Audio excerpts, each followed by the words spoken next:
রহমান এখন যেভাবে রাজনীতি শুরু করছেন, এই ধারা যদি তারেক রহমান অব্যাহত রাখে, শহীদ প্রেসিডেন্ট জিয়াউর রহমানকে ছাড়িয়ে যাবেন তারেক রহমান। তারেক রহমান বাংলাদেশের এমন এক প্রধানমন্ত্রী, নির্বাচনের পরে বিরোধী দলীয় নেতার বাসায় গিয়েছেন। তারেক রহমান বাংলাদেশে এমন একটা নজির গড়েছেন, মাটিতে বসে খানা খেয়েছেন, অহংকার করেন নাই। শহীদ জিয়ার যোগ্য উত্তরসূরি তারেক রহমান, স্যালুট আপনাকে। অনেকে আমারে বলেন আমি কিছুদিন সমালোচনা করি আবার প্রশংসা করি। না, তারেক রহমান ভালো কাজ করলে আমি তার প্রশংসা করব। তারেক রহমান নিজের দলের গুন্ডা মাস্তানদের লাগাম টেনে ধরেছেন। তারেক রহমান মবের রাজনীতিতে জিরো টলারেন্স নীতি গ্রহণ করেছেন, স্যালুট তারেক রহমানকে। আমরা চাই তারেক রহমান 5টি বছর এই রাষ্ট্রকে সুন্দরভাবে পরিচালনা করুন। তারেক রহমান এখন যেভাবে রাজনীতি শুরু করছেন, এই ধারা যদি তারেক রহমান অব্যাহত রাখে, শহীদ প্রেসিডেন্ট জিয়াউর রহমানকে ছাড়িয়ে যাবেন তারেক রহমান। আমরা সবাই তারেক রহমানের পক্ষে চলে যাব। তারেক রহমান এখন পর্যন্ত তিনি শেখ হাসিনার মতো কাউকে প্রতিহিংসামূলক আচরণ করেন নাই। তারেক রহমান এখন পর্যন্ত ক্ষোভের বশীভূত হয়ে তিনি হুমকি দিয়ে মানুষকে কথা বলেন নাই। এই যেন একটি শান্তির অগ্রদূতকে আমরা দেখছি। তারেক রহমানকে যারা আমরা সমালোচনা করি, তার যে কাজগুলো কতটা ম্যাজিক দেখেন। ফ্যামিলি কার্ডের ঘোষণা দিয়েছেন তারেক রহমান,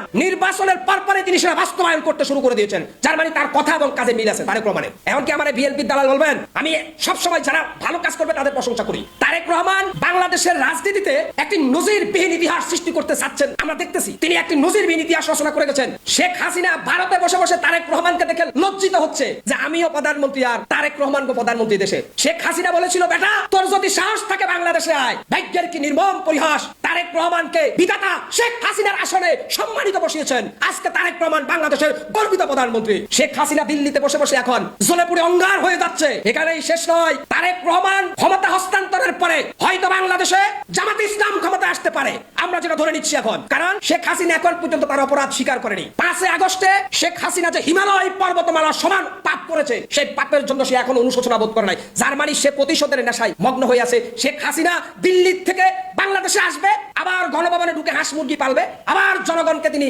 ফাইজলামি করবে যে মিষ্টি কুমড়া দিয়ে বেগুনি বানাও, যেহেতু মিষ্টি কুমড়া দাম বেশি, পেঁয়াজ ছাড়া তরকারি রান্না করতে বলবেন। ওই সুযোগ আর হবে না। আওয়ামী লীগের যারা ভালো লোক আছেন, মোস্ট ওয়েলকাম, স্যালুট আপনাদেরকে, আপনারা রাজনীতি করেন। শেখ হাসিনা মাইনাস। এই যে সাইফুল হকের কথাগুলো বললো, একদম সত্যি কথা বলেছে, একদম কারেক্ট কথা বলেছে। এই কথাগুলো আজকের পর থেকে শোনার পরে তারেক রহমানকে নিয়ে যারা বদনাম করতে আসবি, এইরকম সেন মাইকে আসবি। তা না হলে তোদের শরীর পচা পুঁটি মাছের মতো গুন্দায়। একটা পচা পুঁটি মাছ যেরকম গুন্দায়, তারেক রহমানকে নিয়ে যারা বদনাম করবি তাদের শরীর এর চেয়ে বেশি গুন্দায়। এই জন্যে শরীরে সেন মাইকে আসবি। তোদের যদি লজ্জা থাকে, তোদের যদি শরম থাকে, আজকের ভিডিও দেখার পর তারেক রহমানকে নিয়ে আর বাংলাদেশে কেউ বাজে মন্তব্য করে কথা বলবি না। এই তারেক রহমান বাংলাদেশকে উন্নতি করার জন্য আসছে।